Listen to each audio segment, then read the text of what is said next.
Welcome to Mhm. Making Sales Social Lives. I'm Bob Woods, and with me today, as always, is Bryn Tillman. What's going on, Bryn? Hi, Bob. Great things are going on. It's just a Great things are beautiful always day. going on. Absolutely. So, today we're going to talk about something a little bit different, but it's something that everybody really should know about. Welcome to Making Sales Social Live, as we share LinkedIn and social selling training, strategies, and tips that will have an immediate impact on your business. Join Bryn Tillman and me, Bob Woods, every week. Making Sales Social Live. This is the recorded version of our weekly Making Sales Social Live show. When it comes to the proper use of a social media service, LinkedIn is just like any of those other social media services. They have do's and they have don'ts. If LinkedIn detects activity on an account that violates its user agreement, a user can be, you, in other words, can be limited in your access or even shut out of LinkedIn entirely. And that's what we call LinkedIn jail. So Mhm. Brent and I are here to help. We don't want to see anyone in the slam and the pokey, however you want to put it. So today we're going to examine the do's and don'ts of using LinkedIn, and we'll even share what to do if you find yourself in that proverbial LinkedIn jail. Although we Mhm. aren't attorneys and we don't play them on TV. So first of all, let's talk a little bit about what can you do, or what is it that you can do that would get you busted and put into LinkedIn jail. That's the perfect way to start this, right? So, when you find yourself in LinkedIn jail, sometimes you're not aware of it. There are different levels of LinkedIn jail, and sometimes you may not be aware of it. So, I'm just going to first go through how do you identify that you've gone into jail. So, interesting, there are times that you're in a LinkedIn jail because, and we'll give you the becauses in a little bit, but you can log in, you can see everything as normal, but other people can't find you. If they search your name, it doesn't appear. If you were in a chat with someone, it now says LinkedIn member. Your name is gone and they can't click through. So there are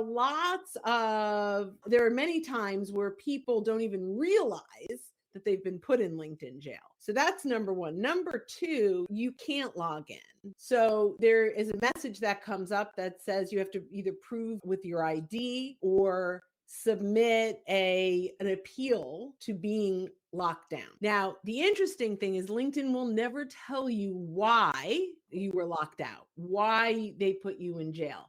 But there are 5 reasons that we've identified that are Mhm. absolutely putting people in jail. The first one is an unusually large number of page views.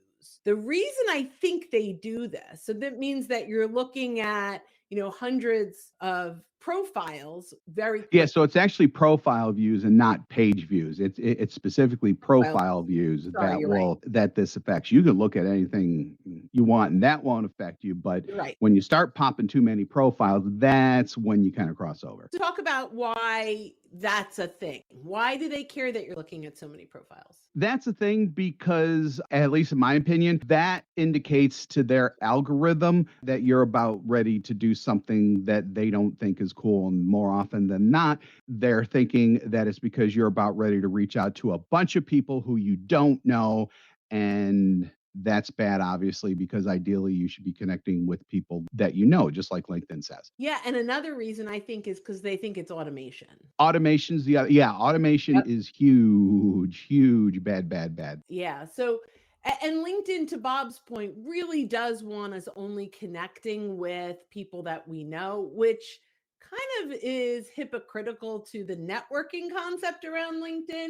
But, they definitely look down on bulk actions necessarily. Oh, so Gunner, hi, They also Gunner. may think you're, yeah, hi Gunner. Yeah, scraping info is definitely another one. Whether that's automated or manual, that's definitely another big one too. They may think that however you're doing it, that you're scraping info, and that is definitely a part of LinkedIn's don'ts. Yeah, so Tom Pounder asked, don't they need to inform you that you're in LinkedIn jail? They don't. It's amazing. Like I can see, we are in some group text messages inside of LinkedIn. It's not really text messages, through messaging. And somebody that we're communicating with, automatically it'll come up as LinkedIn member, and they've been shut down. But if I reach out to them, because sometimes I know exactly who it is, I've been communicating with them, they don't even know that that's happened. So, they log in and everything looks normal to them. Now, in some cases, within 24 hours,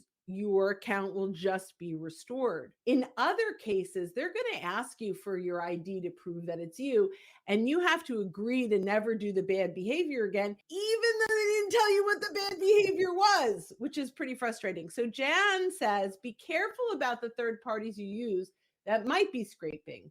LinkedIn won't tell you about them. You have to figure it out. Absolutely. Do not use any third-party outreach auto bots. Anything, it will shut you down. There are some things that we use along with LinkedIn, like we'll use Calendly, we use Magical, which is an auto text expander, but we are not scraping data. And that is what LinkedIn does not. Actually, before we go to that, LinkedIn has its user agreement up. Anyone can read it. Just Google LinkedIn user agreement, and they very helpfully have a section. And I'm not being sarcastic about this. I absolutely mean this. There is a section. It's section 8. That's called LinkedIn Do's and Don'ts. That's what it's called. You click on that. Yeah. Well, yeah. It's 8 point. I think they've changed this a little bit because now 8.1 is do's and 8.2 is don'ts. And you could tell that they're serious about it because there are 18 different points under don'ts. So I would highly recommend you read that. A lot of that does have to do with automation because LinkedIn hates automation, as well it should, because you can't build an authentic relationship with automation. We are obviously against automation, but LinkedIn is of the exact same mindset there as well. Using automation will likely get you put in a LinkedIn jail. It's not a definite thing, but why risk it? Yeah. And so, it's just important that you use LinkedIn as that relationship building tool. Looking to up your LinkedIn game? The Social Sales Link team has you covered with our LinkedIn Sales Accelerator, a guided social selling program that includes training, coaching, and so much more. Visit socialsaleslink.com/in for more details. Again, that's socialsaleslink.com/in. The second way to get shut down is someone that reports your content. So if you have content, there's a few things. Number one, if you actually take someone else's content and they report it as that you've violated IP of somebody, if you have content or even through messaging or a connection request, if they report you as a spammer through connection requests, enough of those can get you shut down. So we have from a LinkedIn user, we don't know who this is. This makes it difficult for job seekers when you're told to reach out and expand your network. You're limited to specific amount of views you're allowed each month. When they lock you out, telling you have viewed too many profiles, it's frustrating. Now, that's different. So what you're getting is hitting the commercial search limit. So what's happening is they viewed X number of profiles. We do not know what the number is. We've tried to test it. We can't get a hold, and I'm not even sure it's consistent across the board. But when you look at a lot of profiles, that's not actually going to LinkedIn jail. That's hitting the commercial search limit. And what that means is LinkedIn is saying, hey, we know that you're using this either for job seeking or for sales, and we want you to pay. So they're trying to upsell you. And then the first of the month, you'll get all of those searches back. It's a little, the way I look at it is Microsoft invested a lot of money in purchasing LinkedIn, and they want some of that back. The other thing is that can happen, that can get you shut down, is if they think your account has been compromised.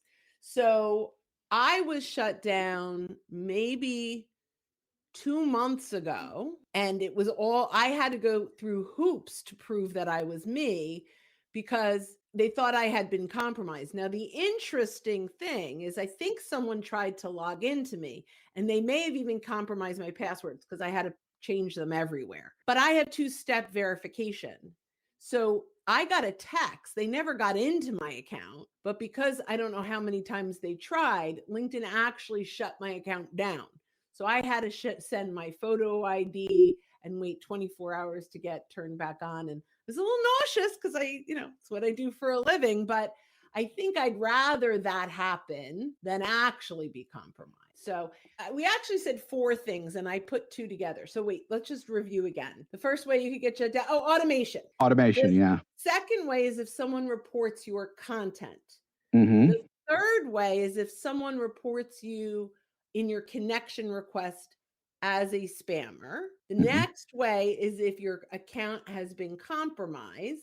Mm-hmm. And the fifth way, which I think is crazy interesting, is, and there may be more, these are just the 5 that I thought of, if you actually use your name inappropriately. So they will shut you down if you put your phone number in your name. The only thing you're allowed in your name is your name and any legal designations. If you're a PhD or a CFP, right? Yeah. You can have those after your name. But anything else is actually breaking their user agreement. Their user agreement. And then actually the other thing is sometimes what people do is in the first name field, they'll put their first and last name, and then they'll put some kind of marketing thing in their last name. That also violates the agreement because it's supposed to be first name only in first name, last name only in last name, and then those designations, and that's it. And that also messes with the search algorithm too, because it searches from first name and last name too. So also be aware of that. But that type of thing also violates the user agreement. So Steven says, beware of the newer social Saturday parties. I don't know what these are. I've never heard of those. Where everyone connects with everyone. You can get your Baseball card profile collecting. locked. Okay, so they're probably thinking that's that mass connection. There's very little value in mass connecting. It's like collecting business cards with people you've never had a conversation with. How good is that connection? Yeah. So I'm sure there are many other ways to Those are biggies. Yeah, and I think it's really important that we're very careful in using LinkedIn the right way, because when we do, it becomes the most powerful tool. But if we break that user agreement, particularly, so it is user agreement, the 8.2 section. The second one down is on automation. But so Tom says, speaking of automation. You would think LinkedIn jail would be overloaded based on the number of messages I receive daily.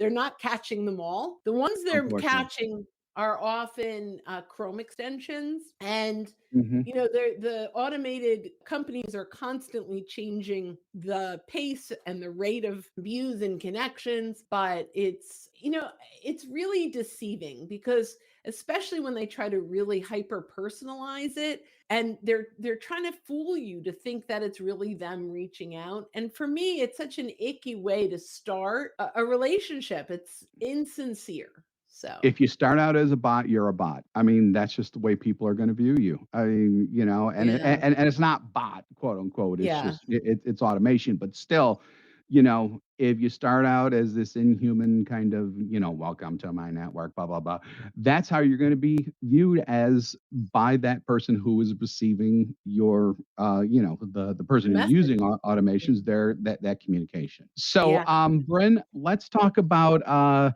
what to do if you find yourself in the slammer. So there are a few things that you can do. You can submit a help ticket at help.linkedin.com and just put in their restricted account and it'll take you through the motions. But if you want a faster response, tweet LinkedIn help at LinkedIn help. It is nuts that you have to use Twitter to get to get a faster response from LinkedIn help than their own system. But that's the way it is. Yeah, absolutely. So you can tweet them. The other thing is if you log in and it's asking for your ID, submit it, because there's a high chance that that will get, the faster you submit it, the faster you'll get reinstated potentially. Any around the 100 connection requests sent out, Bill asks that. Interesting, Bill. So what he's talking about is in the last few months to limit the spam, LinkedIn has about 100 accounts that you can connect with a week. The chances of you actually communicating well with more than 100 people is low. So I don't think it's a terrible number. But the way around it, in my mind, is to engage on people's content, start conversations on their content, and they'll reach out to connect with you. And I think that becomes even more powerful when they ask to connect with you. They're more interested in starting a conversation than if you're just out there connecting with lots of people. So attract them to you through engaging on their content, engaging with them. I think that's important. We've covered most everything. There is one more thing I wanted to mention, and this is LinkedIn jail, not necessarily for you, but if you have a fake account, that will get shut down as well. Yeah. Fake accounts. And again, also, if you create if you create a LinkedIn profile, which is supposed to be personal, but you do it as a company, that will also get you Yes. shut down too.